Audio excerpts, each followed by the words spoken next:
Hello दोस्तों, स्वागत है आज के इस नए वीडियो में। तो चलिए दोस्तों, आज के इस नए वीडियो को शुरू करने से पहले हम आप लोगों को कृपया मेरे चैनल को लाइक, शेयर और सब्सक्राइब कर दें। तो दोस्तों, आज की इस नई वीडियो में हम लोग पढ़ने वाले हैं कक्षा 10 के अध्याय 12 यानी कि वृत्तों के संबंधित क्षेत्रफल। तो चलिए दोस्तों, आज के इस नए टॉपिक को शुरू करते हैं। तो सबसे पहले इस टॉपिक्स में हमें जानना है कि वृत्त क्या होता है। वृत्त क्या होता है? वृत्त क्या होता है? तो दोस्तों, आपको पता होगा कि वृत्त में केंद्र होता है, ठीक है।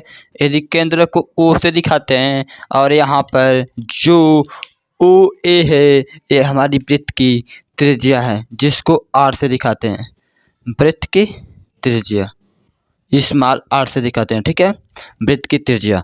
और यदि इसको हम थोड़ा सा इससे आगे बढ़ा दें या तो यहाँ से इसको मानते हैं भी, तो ओ भी क्या है, यहाँ पे याद रखें के अंदर से लेकर वृत्त के परिधि तक की दूरी को वृत्त की त्रिज्या कहते हैं। के अंदर से लेकर वृत्त के परिधि, यहाँ भी परिधि है, परिधि तक, इसको क्या बोलते हैं? चाप या परिधि, परिधि या फिर चाप। यानी केंद्र से लेकर वृत्त के परिधि या चाप तक की लंबाई को क्या बोलते हैं? त्रिज्या बोलते हैं। तो यहाँ पर हमारा केंद्र से लेकर ये यहाँ पर क्या होगा कि ओ ए बराबर ओ भी बराबर त्रिज्या, त्रिज्या आर, ठीक है, यहाँ पर याद रखेंगे।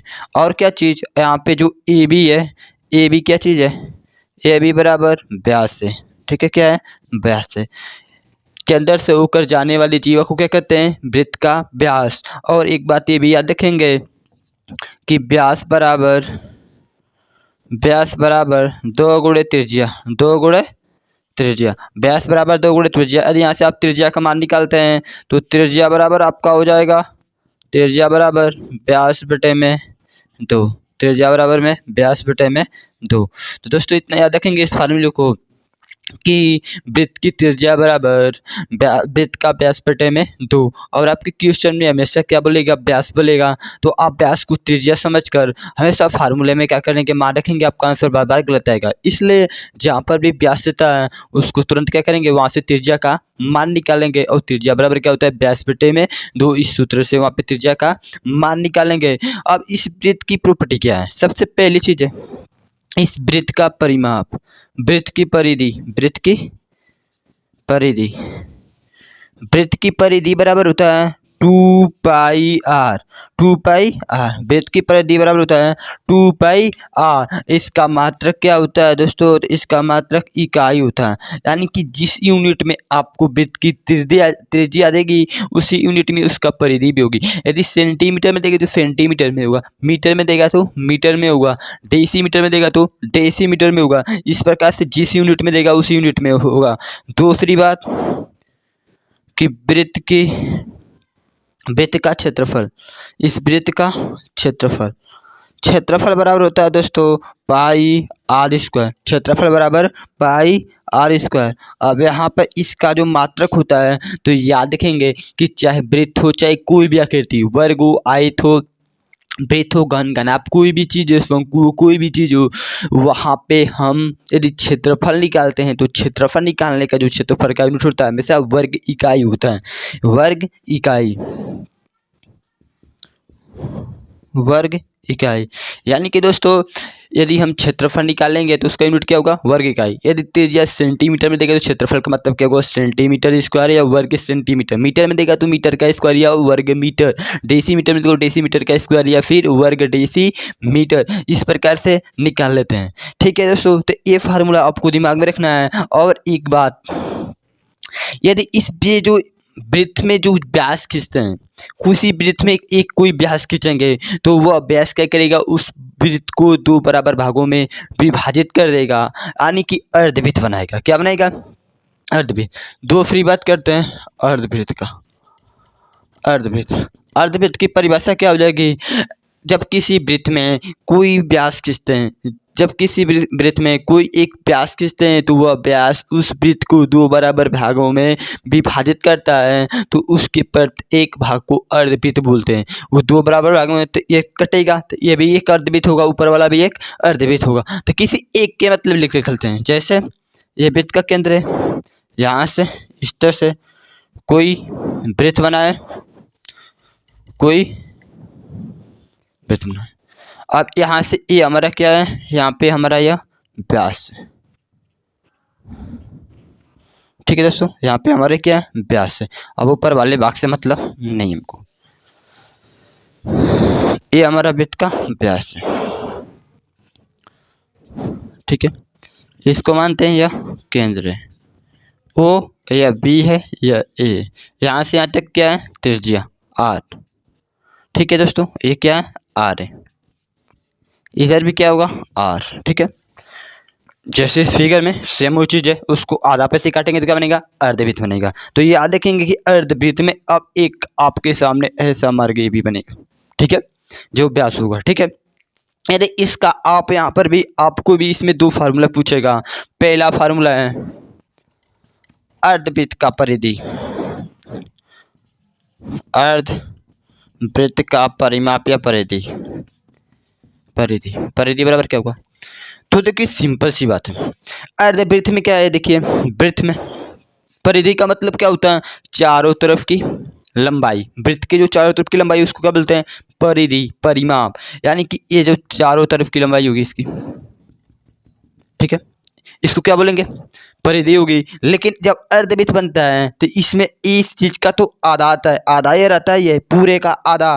पूरे का आधा मतलब पूरा कितना होता है, 2 पाई आर। अब पूरे का आधा, ठीक है, और प्लस में अब आपके सामने ए भी आ जा रहा है। तो दोस्तों यहाँ से ए आर है, ए भी क्या है, आर है। आर आर मिलकर कितना होगा, 2r प्लस 2r। ये दो से क्या होगा, कट जाएगा, क्या बचेगा, पाई आर प्लस 2r। ठीक है, यानी वृत्त की परिधि बराबर कितनी हो जाएगी, वृत्त की परिधि बराबर पाई आर प्लस 2r। ठीक है, और यहाँ पर आर आपको पता है ये क्या है, वृत्त की त्रिज्या है। आर क्या है, वृत्त की त्रिज्या है। और इसी तरह से दो फार्मूला यदि बात करते हैं कि अर्धवृत्त का क्षेत्रफल, अर्धवृत्त का क्षेत्रफल, तो अर्धवृत्त का क्षेत्रफल कितना होगा, तो क्षेत्रफल का मतलब होता है बीच की एरिया। यानी किसी बीच में कितनी बीच में एरिया है, तो उसके बीच के एरिया को निकालेंगे। तो यहाँ पे भी देखेंगे बीच में एरिया कितना है, तो टोटल कितना था, पाई आर स्क्वायर। तो टोटल पाई आर स्क्वायर है, तो आधा कितना होगा, उसमें 2 से क्या करेंगे, भाग देंगे। उसमें क्या करेंगे, 2 से भाग देंगे। और यहाँ पर तो दूसरा एरिया की बात है, बस 2 से भाग दे दिए। अब यहाँ पर देखिए क्या हो जाएगा, यहाँ पर कुछ कटेगा नहीं। यानी यदि मात्रक सोच रहे होंगे तो यह परिधि, ये परिधि का मतलब क्या होगा, परिधि का मात्रक इकाई, और इसका मात्रक क्या हो जाएगा, वर्ग इकाई, वर्ग इकाई। ठीक है दोस्तों, अब थोड़ा सा एक बात कि यहाँ पे जहाँ इन दोनों फार्मूले में क्या चीज़ है, जहाँ आर क्या है, वृत्त की त्रिज्या, वृत्त की त्रिज्या। ठीक है, और क्या चीज़, सब में आर आ रहा है, इसमें भी आ रहा है, इसमें भी आ रहा है, यहाँ पर भी, यहाँ पर। और क्या चीज़, और पाई सोच रहे होंगे क्या, तो पाई एक नियतांक है, पाई एक नियतांक है। ठीक, और इस नियतांक का मान होता है, पाई का मान 22/7 या फिर 3.14। ठीक है, यहाँ पर रखते हैं। आपके प्रश्न में खुद बोलेगा कि आप 3.14 लिखिए या फिर 22/7। वो तो प्रश्न यदि कुछ नहीं बोला तो हम 22 जो हमको अच्छा लगता है, दशमलव में तो कोई रखेगा नहीं, क्योंकि दशमलव में गुणा भाग करने में परेशानी होती है, इसलिए पाई का मान क्या रखेंगे, 22/7 ही रखेंगे। तो यहाँ से हमारा ये फार्मूला क्या हुआ है, कंप्लीट हो रहा है। ठीक दोस्तों, तो इतने फार्मूलों को आप क्या करेंगे, दिमाग में आपको रखना पड़ेगा, याद करना पड़ेगा, तब जाको आपको पहली प्रश्नावली पूरी अच्छी तरह से याद होगी। तो दोस्तों एक फार्मूला और बच रहा है, उसको चलिए देखते हैं। तो चलिए दोस्तों देखते हैं तीसरा, सकेंद्री वृत्तों में सकेंद्री पथ का क्षेत्रफल कैसे ज्ञात करें। तो सकेंद्री वृत्त, सकेंद्री वृत्त का मतलब एक ही केंद्र से बने दो या दो से अधिक वृत्त, एक ही केंद्र से बने दो या दो से अधिक वृत्त जिनकी त्रिज्याएं क्या हो, भिन्न भिन्न हो, उसको क्या बोलते हैं, सकेंद्री वृत्त। जैसे हमने क्या मान लिया, एक ही केंद्र से बने दो वृत्त हैं, एक छोटे जो वाली वृत्त है उसकी त्रिज्या r1 है, और एक बड़ा वाला वृत्त है जिसकी त्रिज्या r2 है। अब आपको यहाँ पे जो दिखाई दे रहा है, इन दोनों के बीच में जो एक काला वाला भाग दिखाई दे रहा है, इसे बोलते हैं सकेंद्री वृत्त, सेकेंडरी पथ। हमको इस सेकेंडरी पथ का क्षेत्रफल निकालना है, तो हम कैसे निकालेंगे? तो आपको सिंपल सी बात है, दो ठो वृत्त होना है। वृत्त में देखो, आपको यदि क्षेत्रफल निकालने का मतलब क्या है, क्षेत्रफल निकालना है तो क्षेत्रफल निकालने या परिधि आपको निकालने के लिए आपको सबसे पहले त्रिज्या की आवश्यकता होती है। और यहाँ पर आपने क्या किया है, त्रिज्या को मान लिया है। तो यहाँ पर अतः माना, क्या माना कि जो छोटे वाला वृत्त है सेकेंडरी पथ में, जो सेकेंडरी वृत्त है, सेकेंडरी वृत्तों में, सेकेंडरी वृत्तों में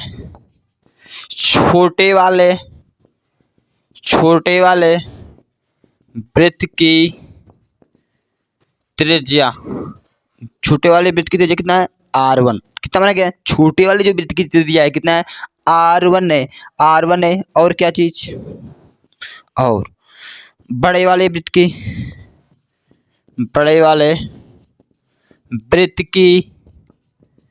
त्रिज्या कितना है, त्रिज्या बराबर r2। हमने मान लिया क्या चीज कि सेकेंडरी जो वृत्त है उनमें छोटे वाले वृत्त की त्रिज्या r1 है और बड़े वाले वृत्त की त्रिज्या r2 है। तो अब हमके क्या निकालना है, तो सेकेंडरी पथ का क्षेत्रफल निकालना है। क्या निकालना है, तो सेकेंडरी पथ का क्षेत्रफल निकालना है। तो आपको क्षेत्रफल निकालना है, तो अब इसमें क्या आप ध्यान देंगे, देखिए यदि बड़े वाले में से छोटे वाला का क्षेत्रफल माइनस कर दें, यदि टोटल में से छोटे वाला जो है, बड़े वाले में से वृत्त जो है उसमें से छोटे वाले वृत्त का क्षेत्रफल माइनस कर दें, तो इस सेकेंडरी पथ का क्षेत्रफल आ जाएगा। यानी कि बराबर क्या हो जाएगा बड़े वाले वृत्त का क्षेत्रफल, बड़े वाले वृत्त का क्षेत्रफल माइनस छोटे वाले वृत्त का क्षेत्रफल, छोटे वाले वृत्त का क्षेत्रफल। तो यहाँ पे क्या देखेंगे, बड़े वाले वृत्त का क्षेत्रफल, तो क्षेत्रफल निकालने क्या होता है, वृत्त का क्षेत्रफल पाई r स्क्वायर। तो पाई और r स्क्वायर, तो यहाँ पर बड़े वाले वृत्त की त्रिज्या कितना है, बड़े वाले वृत्त की त्रिज्या r2 है, तो r2 का स्क्वायर, माइनस है तो माइनस छोटे वाले वृत्त की त्रिज्या, तो वृत्त का क्षेत्रफल पाई r स्क्वायर। तो r का मान छोटे वाले वृत्त में कितनी है, छोटे वाले वृत्त की त्रिज्या कितनी है, r1, तो r1 का स्क्वायर। यहाँ से आपको क्या कॉमन मिलेगा, पाई कॉमन कर लेंगे तो क्या बचेगा, r2 का स्क्वायर माइनस r1 का स्क्वायर। यहाँ से आपका फार्मूला बन जा रहा है सेकेंडरी, इसलिए क्या चीज, सेकेंडरी पथ का क्षेत्रफल बराबर पाई कोष्टक में r2 का स्क्वायर माइनस r1 का स्क्वायर, इतना क्या होगा बाबू, इतना वर्ग इकाई। ठीक है, इतना वर्ग इकाई। इस प्रकार से इस फार्मूले में देखिए यहीं पे अपनी ऐसे आकृति दिया है, वहाँ पर आपको सेकेंडरी पथ का क्षेत्रफल निकालना है, तुरंत यहाँ पे फार्मूला इसे यूज कर देंगे, पाई r2 का स्क्वायर माइनस r1 का स्क्वायर। और पाई का मान आपको पता होगा 22/7 या 3.14। ठीक दोस्तों, अब इसके आधारित एक दो उदाहरण देखते हैं। तो चलिए दोस्तों शुरू करते हैं एक उदाहरण। यदि किसी वृत्त की परिधि और त्रिज्या का अंतर 37 सेंटीमीटर है तो उस वृत्त का परिधि ज्ञात कीजिए। यदि किसी वृत्त में, यदि आपको दिया गया यहाँ पे देखो, यदि किसी वृत्त की परिधि और त्रिज्या का अंतर 37 सेंटीमीटर है तो उस वृत्त का परिधि ज्ञात करना है। तो सिंपल सी बात है कि आपको यदि किसी वृत्त की बात करें या परिधि पूछे या क्षेत्रफल पूछे, तो सबसे पहले आपको पता होना चाहिए क्या चीज, त्रिज्या का मान। आप उस वृत्त की त्रिज्या को मान लीजिए, इसको हल कीजिए। हल माना वृत्त की त्रिज्या बराबर, आपको पता है कि अंतर सेंटीमीटर में, तो 8 सेंटीमीटर। तो यहाँ पे प्रश्नानुसार देखिए, तो वृत्त की परिधि कितनी होगी, तो वृत्त की परिधि, यदि किसी वृत्त की त्रिज्या 8 सेंटीमीटर हो तो उस वृत्त की परिधि बराबर कितना होता है, 2 पाई r सेंटीमीटर। ठीक है, और आपको थोड़ा सा इस क्वेश्चन में आपको दिया है पाई बराबर 22/7 लीजिए, पाई बराबर 22/7 लीजिए, ठीक है। पाई का मान 22/7 रखना है, ठीक है। यहाँ पर इतना सेंटीमीटर हो गया। तो यहाँ पर आप बताइए तो प्रश्नानुसार क्या बोल रहा है? प्रश्नानुसार आपको प्रश्न में क्या बोला गया है कि वृत्त की परिधि और त्रिज्या का अंतर। वृत्त की परिधि कितनी है? वृत्त की परिधि 2πr माइनस त्रिज्या, त्रिज्या कितना है? r। दोनों का जब परिधि में से त्रिज्या को घटाते हैं, अंतर का मतलब घटाना, परिधि में से त्रिज्या को घटाते हैं तो कितना हमको मिलता है? 37। अब इसको थोड़ा हल कीजिए, देखिए 2 गुणे पाई का मान 22/7 और r गुणे r है तो r माइनस r बराबर 37। दोनों में से r कॉमन है, r कॉमन कर लीजिए। तो यहाँ पर क्या बचेगा? तो कटेगा 22 दूना के 44/7 माइनस माइनस यहाँ पर कुछ नहीं बचेगा तो 1, क्योंकि r कॉमन हो गया है, बराबर 37। इसको हल करेंगे तो r बराबर कितना हो जाएगा? देखिए इसकी कटाई कर लीजिए, 44 से कम ये आर कॉमन कोष्टक 44 से कम 44 और माइनस माइनस 7 कम 7 पूरे बटे में 7 कम 7 बराबर 37। अब यहाँ पे देखिए आर कोष्टक में 44 में से 7 घटाएंगे तो कितना बचेगा? 37। अब पूरे एक बटे में 7 है तो 7 बराबर 37। अब इसको उधर भेजेंगे तो ये यहाँ पे गुणा में उधर जाएगा तो किसमें होगा? भाग में। तो इधर भिन्न में, तो उधर जाकर भिन्न क्या होगा? उल्टा हुआ, अंश का हर और हर का अंश, यानी हर बराबर क्या होगा? 37 गुणे 7 बटे में 37, 37 से कट जाएगा, आर बराबर 7 सेंटीमीटर। बट आर का मान आपके सामने आ गया, लेकिन आपको आर का मान निकालना है, परिधि निकालना है, इसलिए क्या लिखेंगे? वृत्त की परिधि। वृत्त की परिधि बराबर क्या होता है? 2πr बराबर 2 गुणे पाई का मान कितना दिया है? 22/7 और गुणे आर का मान 7, 7 से क्या हुआ? कट जाएगा, 22 दूना के 44 सेंटीमीटर। ये हो गया उस वृत्त की परिधि, कितना हो गई? 44 सेंटीमीटर। इस प्रकार से अपने एक्सरसाइज 12.1 प्रश्नावली 12.1 में जितने सवाल दिए हैं आपको, आप आज के इस वीडियो में जितने फार्मूले बताए गए हैं उस फार्मूले के रिलेटेड इसी से साइड में क्वेश्चन दिया है, उसको आप हल कीजिएगा। और मैं कल के वीडियो में ये 12.1 के सभी क्वेश्चनों को हल करेंगे। तो दोस्तों आपको आज का इस वीडियो को अच्छा लगा हो तो वीडियो को लाइक शेयर और सब्सक्राइब कर दीजिए। तो दोस्तों आज का इस वीडियो को शुरू से लेकर अंत तक देखने के लिए धन्यवाद। मोटिवेशन जब तक करूँगा नहीं।